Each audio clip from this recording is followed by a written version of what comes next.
The genius of Chris Morris is that because he just has this fantastic patrician public school confidence, but also because he's very funny, is that he could come in here now and say, I am going to ask you to punch yourself unconscious. But Chris, I don't want to. I know you don't want to, David, and I don't even care if you do. But when I say it, you will.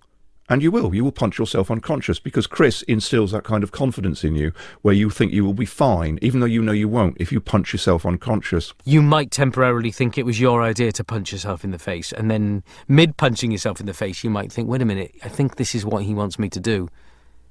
You know, he never goes, punch yourself in the face! You know, he's amazing.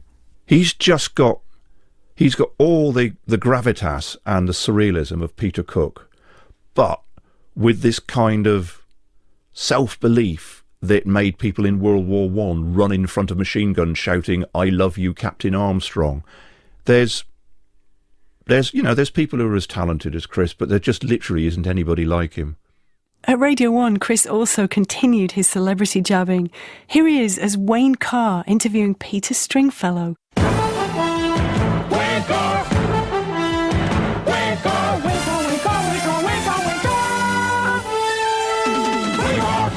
Peter Stringfellow, welcome. My pleasure. Hi there. Now, Stringfellow's the name. Was it simply the name? Well, you mean, was I born with it? Yes. No, the clubs. We're talking about a man whose name is synonymous with fun and clubbing. Stringfellow's the name of the club. Was it simply the name? You mean simply the name that made the success? Okay, well, listen, I guess we'll come back to that if you're having difficulty. Question 2, what about the name Stringfellow? Shares 60% of the letters of the word nightclub. Is that why you named your club Stringfellows? Okay, no, let me explain that. When I first started in 1960, number one, Stringfellow didn't have any glamour in those days. Apart from having written Hiawatha.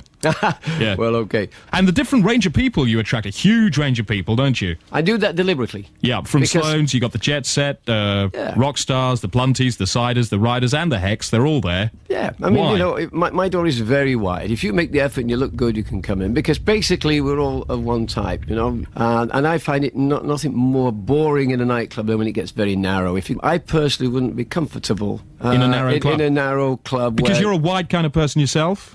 Yeah, I think so, you know. All right, so say I am a typical 90s person, right? Say I'm a Plunty or a Cider. I come in. Do you say Plunties over there, Ciders over there, Hex over here, Jet Set over there? Or but very, very quickly, everybody knows where to stand in their own patch. But you see a Plunty come into the club. He's looking a little bit down. Would you actually go up to him? Yes, I do that. What would you say to a Plunty who came in? I just say, hey, nice to have you in. Welcome to the club. Let me get you a drink. Once they're in the club, I'll look after it. What are those sequin heck hats? That would be okay? It depends how he's wearing it, how the rest of it look. What kind of cuisine do you give them? Well, in the early days, we used to have, of course, like everywhere else in London, you had your menu in French. You had your menu in? Oh, yeah. Do you like violin players? Do I like who? Well, you say you had your menu in. Are violin players the sort of people that you actually have in? Vinnie Jones comes in, and he's a great guy. He's in violin. You just let him sing occasionally. He's not a violin player, is he? No, would you had your menu in and Stefan Grappelli, say? Yeah, why not? Listen, let's talk about Cabaret of Angels. I love to talk about the Cabaret. Okay, but first, actually, let's not, because it's a little bit cheap to be so eager to plug yourself. Let's talk about your early life. Now, you lived in a one-up, one-down. Yes, I did. Now, that's a kind of micro-habitation. Can you imagine anything smaller and yet still possible? No. We've been doing some concern features and did actually speak to somebody who lived in a one-up, no-down, which was pretty unfortunate. Yeah, I think that's a terrible thing. That should be stopped immediately. In fact, there's a lot of things should be knocked down. Yeah, and in fact, you know, there's one up, no downs. You get the horrible effect of the planes flying underneath you. Yeah, well, you know, I've had a few of those too. Right. Now, let's go from that kind of micro-habitation right to the Cabaret of Angels. And before we get into that, may I say that it is great that someone actually had the guts to come out and put a ban on the fat chicks. Because you get a lot of grief for that, and I can't see why. But it got like this, you see. What it was is that I was saying that there's a percentage of very fat people who, when they go out at night, don't make an effort. They've given up. And I was saying, if you've given up, please don't come to Stringfellows. If you go to a whole club crowded out with arse women, then it's you wish they'd keep their fat features at home, really. Well, you see, that's where the hypocrisy came in, you know. Everyone was saying, oh, this is terrible. And I said, okay, what do you think about this wonderful word, which I hate, called politically correct? Oh, dear. I refuse PC. to be politically. I say be impolitically incorrect. Okay, I'll go for that one too. Yeah, it's the ugly ones that are the problem, I guess. You should read some of the mail, what they've called me, man. Wow. Yeah. Is it because they don't actually fit with the image of the high-profile people, the Plunties, the Siders, all the rest of them in there? Is it because they don't actually fit with those kind of people? Look, I save a lot of people from having a miserable night by refusing them entrance. In other words, they can come in and feel really out of it. Out of it in the bad sense. So we're not talking MDA. We're talking No, I'm in just the wrong feeling place. down. Yeah. Oh my God, you know. You feel right down your leg, and you find even your calves are fat. Yeah. You know what it's like. What about someone like Madonna? Say she wanted to come and she'd grown a little blubber sack around the coccyx. Would you let her in? Of course. Are you crazy? Any celebrity and a star is a star. The public doesn't look at a star and think anything except here is a star. I think Madonna is fantastic. Isn't she where it great? gets- I Yeah. think she's incredible. She just, I mean, what she does for women. And Apart from she has the sense to shape up. I mean, she goes jogging, she makes her body nice, and she's a real hard body. And she gives herself over to her business. She lives Wouldn't a it be life. disgraceful if she allowed herself to go to seed and became like some piece of baobab tree so wide you Isn't couldn't it get rather round sad it? when we're talking to all age brackets here with Brigitte Bardot, who was the absolute sexiest thing on two Yeah, legs and now in the 60s. what a bloater. Oh, so sad, isn't it? Seriously. If I was it, she should have. She should have topped herself. Sure. Well, that's why I don't want to be a lady. Wake up, wake up, wake up, wake up. It's a nice day in the world, you know it. Raise up, this is my phone. Wake up. Sure, now let's look at the way the new club works. How does it work? You've got a no-touching thing going on, but with money. Okay. People in England just don't understand the concept yet. This is a very sophisticated, heterosexual environment for corporate kind of males who have a sophisticated side of life to them. Beautiful girls taking their clothes off at the table side, not walking around naked or semi-naked. Right. Nothing like that. And of course, it's not for the boys either, with all respect. This is a man's place, you know. A guy's got a grip on himself. Absolutely. A man who knows his place in the world and knows how to handle himself. I think that's a reasonable description. The successful male. Right. A man who wants everything the way he has it because, let's face it, he's worked damn hard for it. Right. He's the kind of guy you're creating this environment for because In the of main. the rejection problem. Look, every man once he's left his incredible young youth to one side, and even when he was young and beautiful, he was rejected by some girl.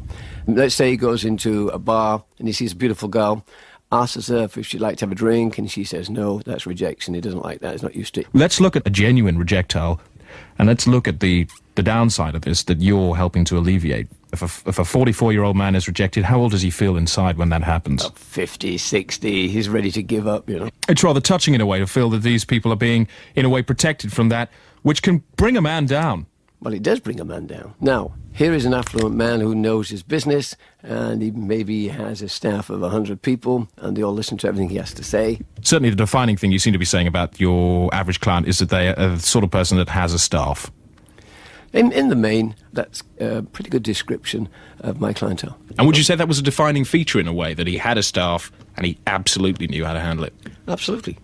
If you came back as an article of clothing in the next life, what would it be? Oh, that's an easy one. It would be white, it would be slightly frilly, not too big, and it's known as a G-string. Girls. And That would who suit me fine. would you like to wear it? That depends entirely. I mean, I wouldn't be seeing too many faces, would I, down there? So, You'd be looking out at your clients and giving them a wink and saying, well done, mate, put another fiver in there. I certainly wouldn't want to be a shoe, I'll tell you that. Yeah, no, you wouldn't want to be a shoe. Cotton or nylon or... Oh, now we get into it. I'd be quite happy to be a little cotton one because I like cotton. I think that's Cotton gorgeous. is nice, But, you know, a absorbent. slight little silky one with a little bit frilly edges. That'd be nice. Hung up on a bedpost and getting a little bit excited about the next time you're going to be worn. Absolutely. That's Right. what I would do. So that's what you'd like to be. Seriously, even if you only had a very limited consciousness. You know, we had a bit of a conversation last night in the club about this. And, Yeah, I can the guy imagine, was saying yeah. he'd like to be a woman for a couple of weeks. I said, I wouldn't. Yeah. And all the guys, with the exception of me, would like to be a girl for a week. And you said, guys, you can be women, I'd be a G-string. Well, actually, I kept that one quiet, love, you know, because the one I was wearing at the time was getting a bit tight. But you wouldn't want to be a G-string on yourself, would Oh, you? no, absolutely not. You want to be right up in the soft, warm recesses of a twat. You can't actually say that, can you? Let's be honest about Yeah, this. but let's use the right words. Let's use the word vagina, not twat. Where's Hook Up?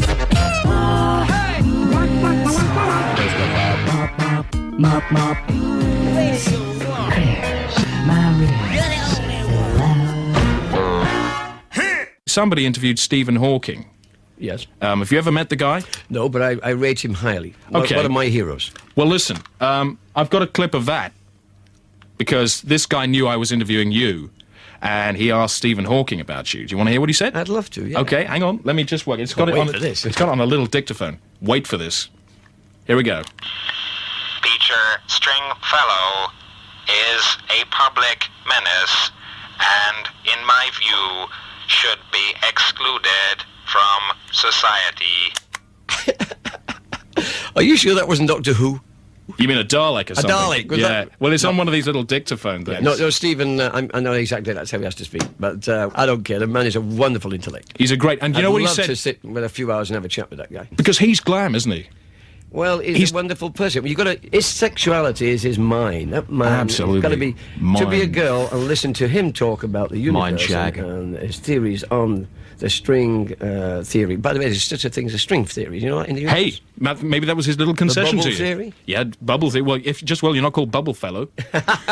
You know. Certainly wouldn't be a top club in London. that's Absolutely, Bubble Fellows. That'd be weird. But no, I mean, the guy. Let's face it, Hawking. Yeah, I suppose what you're saying is his brain is the centre. You got to look at this. That man is in the situation he is. Yeah, he's definitely that. Yeah, He cannot move a thing, and he speaks through his he's the last. the machine on his throat. And yet, it wasn't so long ago that he, in the state he's in, got divorced and married his nurse. My God. He's a kind of like a Meccano stud. But he's living. He's still doing it. He's Yeah, not given up. And absolutely. I'd love to be in his brain for a couple of days. When I say I'd Jesus. like to be Stephen Hawking, I'm not being terrible in saying I'd like Hawking. to be with his terrible Hawking. problem. Yeah. But have his brain for a couple of days, couple of weeks. Have his I'd love- brain in the club Yeah. and leave him outside. Well, I don't know if one could do. Yeah. It's been an absolutely massive pleasure, and thanks very much for dropping in. Very My nice pleasure, of you. Wayne. I've enjoyed it too. Okay. Very, very therapeutic is the word. Excellent. Hey, Wayne, say hello to my girlfriend Christine. Okay, this is for Peter Stringfellow's brand new flesh tube. Christine, has she got the month September written on her head? No, she's all right. She kept going back to New York and finding it very difficult to live with me. I don't know why, because I'm so easy. Yeah, you're a very easygoing guy. We know that on 1FM. And I tell you what, Christine, if you don't know that, then you're a bigger fool than I think you are already just for being a woman. How's that?